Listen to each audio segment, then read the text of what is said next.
Hello and welcome to Chapter 20 of Radiating Literature. This chapter is just called An Amazing Statement.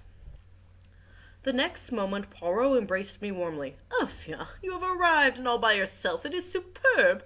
Continue your reasoning. You are right. Decidedly we have done wrong to forget Georges Queneau." I was so flattered by the little man's approval that I could hardly continue. That is very overwhelmed. Okay. But at last I collected my thoughts and went on. Georges Queneau disappeared 20 years ago, but we have no reason to believe that he is dead. Oh, gosh, friends. Aucunement, agreed Poirot. Proceed. Therefore we will assume that he is alive. Exactly. Or that he was alive until recently. De mieux, mieux. Again, best shot. We will presume, I continued, my enthusiasm rising, that he has fallen on evil days. He has become a criminal, an Apache, don't know, bad, a tramp, what you will. He chances to come to Merlinville. There he finds the woman he has never ceased to love. The sentimentality, warned Poirot. One who hates, where one hates one also loves, I quoted or misquoted. I like that phrasing. At any rate, he finds her there, living under an assumed name. But she has a new lover, the Englishman Renaud. Georges Queneau, the memory of old wrongs rising in him, quarrels with this Renaud. He lies in wait for him as he comes to visit his mistress and stabs him in the back. Then, terrified at what he has done, he starts to dig a grave. I imagine it likely that Madame de Brille comes out to look for her lover. She and Queneau have a terrible scene. He drags her into the shed, and there suddenly falls down in an epileptic fit. Now, supposing Jack Renaud to appear... That's just a sentence. Okay. Madame de Brille tells him all, points out to him the dreadful consequences to her daughter if this scandal of the past is revived. His father's murderer is dead. Let them do their best to hush it up. Jack Renaud consents, goes to the house, and has an interview with his mother, winning her over to his point of view. Primed with the story that Madame de Brille has suggested to him, why would you suggest the exact same thing? She permits herself to be gagged and bound. There, Poirot, what do you think of that? I leaned back, flushed with pride, the pride of a successful reconstruction. I'd like to point out that this book has 28 chapters, and we're in chapter 20, so I don't think that's it. Poirot looked at me thoughtfully.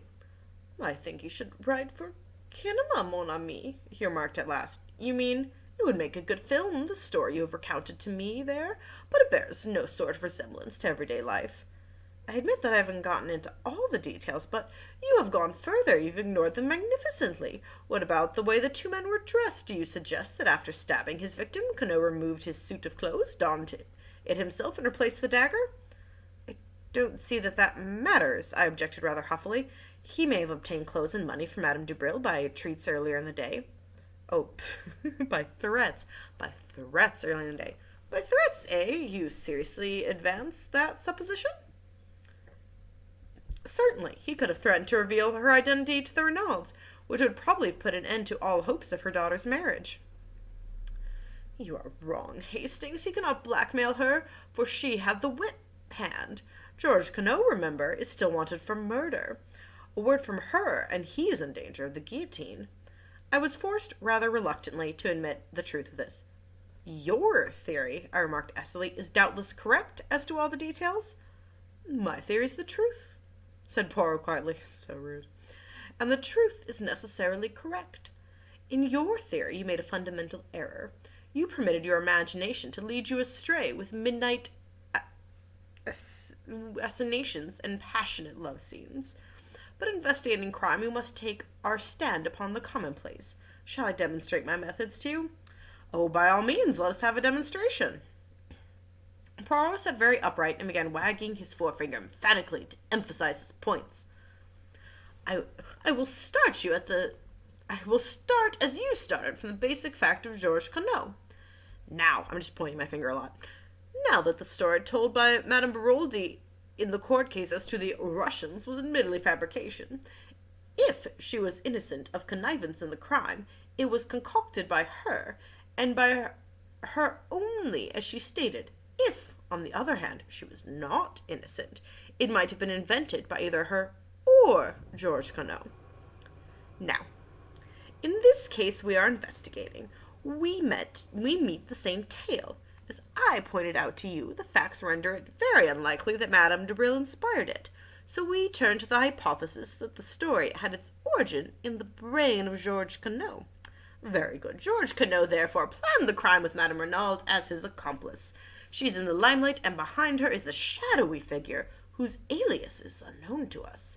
Now, let us go carefully over the Renaud case from the beginning, setting down each significant point in its chronological order. You have a notebook and pencil? Good. Now, what is the earliest point to note down? The letter to you? That was the first we knew of it, but is not the proper beginning of the case. The first point of any significance, I should say, is the change that came over Renaud shortly after arriving in Merlinville, and which is attested to by several witnesses. We have also to consider his friendship with Madame de Bril, and the large sums of money he paid over to her.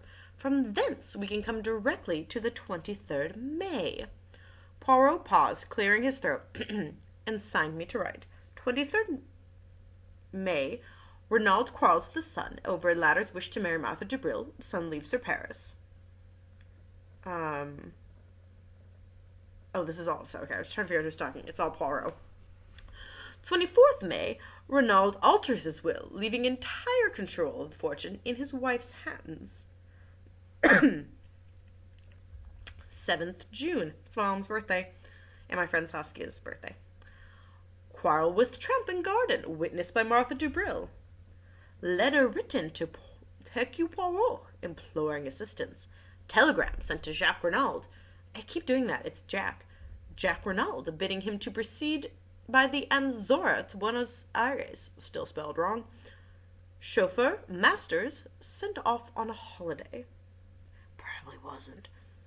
Visit of a lady that evening. As he is seeing her out, his words are, "Yes, yes, but for God's sake, go now." Poirot pause. There, Hastings. Take each of those facts one by one and consider them carefully by themselves and in relation to the whole, and see if you do not get new light on the matter. I endeavored conscientiously to do as he had said. After a moment or two, I said rather doubtfully, "As the first points, the question seems to be whether we adopt the theory of blackmail or of an infatuation for this woman." Blackmail, decidedly. You heard what Stoner said as to his character and habits. Mrs. Renaud did not confirm his view, I argued. We have seen already that Madame Renaud's testimony cannot be relied upon in any way. We must trust Stoner on that point. Still, if Renaud had an affair with a woman called Bella, there seems no inherent improbability in his having another with Madame de Bril. None whatever, I grant you, Hastings, but did he? The letter, Poirot. You forget the letter. No, I do not forget. But what makes you think that letter was written to Renaud? Well, it was found in his pocket, and that is all, cut in Poirot. There is no mention of any name to show to whom the letter was addressed. We assumed it was to the dead man because it was in the pocket of his overcoat. Now, mon ami, something about the overcoat struck me as unusual. I measured it and made the remark that he wore his overcoat very long. That remark should have given you to think. I thought you were just saying it for the sake of saying something, I confessed. Ah, Katie. Later you observed me measuring the overcoat of Mr. Jacques Renaud. Ah, bien. Jacques Renaud wears his overcoat very short. Put those two facts together with a third, namely that Jacques Renaud flung out of the house in a hurry for his departure for Paris, and tell me what you make of it. I see, I said slowly, as the meaning of Poirot's remarks bore in upon me. The letter was written to Jacques Renaud, not to his father.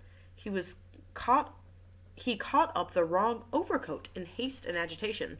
Poirot nodded. Precisement. Best. Precisement is what it looks like. We can return to this point later. For the moment, let us content ourselves with accepting the letter as having nothing to do with Jacques Renaud, Perret. Try my best. And pass to the next chronological event. May 23rd, I read. Jacques Renaud quarrels with his son over latter's wish to marry Martha de Bril. Son leaves for Paris. I don't see anything much to remark upon there, and the altering of the will the following day seems straightforward enough. It was the direct result of the quarrel. We agree, mon ami, at least as to the cause, but what exact motive underlay this procedure of Renaud's? I opened my eyes in surprise. Anger against his son, of course. Yet he wrote him affectionate letters to Paris. So Jack Renaud says, but he cannot produce them. Well, let us pass from that. Now we come to the day of the tragedy. You have placed the events of the morning in a certain order. Have you any justification for that? I have ascertained that the letter to me was posted at the same time as the telegram was dispatched. Masters was informed he could take a holiday shortly afterwards. In my opinion, the quarrel with the tramp took place anterior to these happenings. I do not see that you can fix that definitely, unless you question Mademoiselle de Brille again. There is no need, I am sure of it, and if you do not see that, you see nothing, Hastings. I looked at him for a moment. Of course, I'm an idiot. If the tramp was Georges Queneau, it was after the stormy interview with him that Renaud apprehended danger. He sent away the chauffeur Masters, whom he suspected of being in the other's pay. He wired to his son and sent for you. A faint smile crossed Poirot's lips. You do not think it strange that he should use exactly the same expression in his letter as Madame Renaud used later in her story? If the mention of Santiago was a blind, why should Renaud speak of it, and, what is more, send his son there?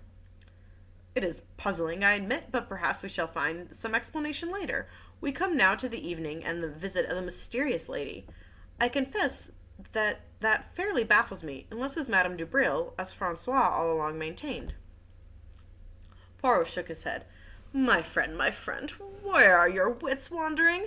Remember the fragment of check, and the fact that the name Belle Duvine was faintly similar to Stoner, and I think we may take it for granted that Belle Duvine is the full name of Jack's unknown correspondent, and that it was she who came to the Villa Genevieve that night. Whether she intends to see Jack, or whether she meant all along to appeal to his father, we cannot be certain, but I think we may assume that this is what occurred. She produced her claim upon Jack, probably showed letters that he had written to her, and the older man tried to buy her off by writing a check. This she indignantly tore up. The terms of her letter are those of a woman genuinely in love. No, that was of a woman obsessed. There's a difference. And she would probably deeply resent being offered money. In the end, he got rid of her, and here the words that he used are significant. Yes, but for God's sake, go now, I repeated. They seem to me a little vehement, perhaps, that is all. That is enough. He was deeply anxious for the girl to go. Why? Not only because the interview was unpleasant, no, it was the time that was slipping by, and for some reason, time was precious. Why should it be? I asked, bewildered. That is what we ask ourselves. Why should it be? But later we have the incident of the wristwatch, which again shows us that time plays a very important part in the crime. I'd point out time plays an important part in all crimes, but whatever. We are now fast approaching the actual drama. It is 10:30 when Belle Duvine leaves, and by the evidence of the wristwatch, we know that the crime was committed, or at any rate that it was staged before 12 o'clock. We have reviewed all of the events anterior to the murder. There remains only one unplaced. By the doctor's evidence, the tramp, when found, had been dead at least 48 hours, with a possible margin of 24 hours more. Now, with no other facts to help me than those we have discussed, I place the death as having occurred on the morning of June 7th. I stared at him, stupefied. But how? How can you possibly know? Because only in that way can the sequence of events be logically explained. Mon ami, I have taken you step by step along the way. Do you not now see what is so glaringly plain? My dear Poirot, I can't see anything glaring about it. I did think I was beginning to see my way before, but now I'm hopelessly fogged. Poirot looked at me sadly and shook his head. Mon Dieu, but is it triste? Triste? I know it's like triste in Spanish, like it's a tragedy. A good intelligence and so deplorably lacking in method. There is an exercise most excellent for the development of the little gray cells. I will impart it to you. For heaven's sake, not now. You really are the most irritating of fellows, Poirot. For goodness sake, get on and tell me who killed Renaud. But that is just what I am not sure of as yet. But you said it was glaringly clear. We talk at cross purpose, my friend. Remember, it is 2 crimes we are investigating, for which, as I pointed out to you, we have the necessary 2 bodies. There, ne vous Patience pas? I explain all. To begin with, we apply our psychology. We find 3 points at which Renaud displays a distinct change of view and action. 3 psychological points, therefore. The first occurs immediately after arriving in Merlinville, the second after quarreling with his son on a certain subject, the third on the morning of June 7th. Now, for the 3 causes, we can attribute number 1 to meeting Madame Dubril. Number 2 is indirectly connected with her, since it concerns a marriage between Renaud's son and her daughter. But the cause of number 3 is hidden from us. We have to deduce it. Now, mon ami, let me ask you a question. Who do you believe to have planned this crime? George Quenouille? I said doubtfully, eyeing Poirot warily. Exactly. Now Gerard laid it down as an axiom that a woman lies to save herself, the man she loves, and her child. Since we are satisfied that George Quenouille, since we are satisfied that it was. God, they're missing words in these. Since we are satisfied that was George Quenouille who dictated the lie to her, and as George Quenouille is not Jack Renaud, it follows the 3rd case is put out of court. And still attributing the crime to George Quenouille, the first is equally so. So we force to the second, that Madame Renaud lied for the sake of the man she loved, or in other words, for the sake of George Quenouille. You agree to that? Yes, I admitted it seems logical enough. Bien. Madame Renaud loves George Quenouille. Who, then, is George Quenouille? The tramp. Have we any evidence to show that Madame Renaud loved the tramp? No, but very well, then. Do not cling to theories where facts no longer support them. Ask yourself instead who Madame Renaud did love. I shook my head perplexed. Ma oui, you know perfectly. Who did Madame Renaud love so dearly that when she saw his dead body, she fell down in a swoon? I stared dumbfounded. Her husband? I guessed. Poirot nodded. Her husband, or George Quenouille, whichever you like to call him. I rallied myself. But it's impossible. How impossible? Did we not agree just now that Madame Dubril was in a position to blackmail George Quenouille? Yes, and did she not very effectively blackmail Renaud?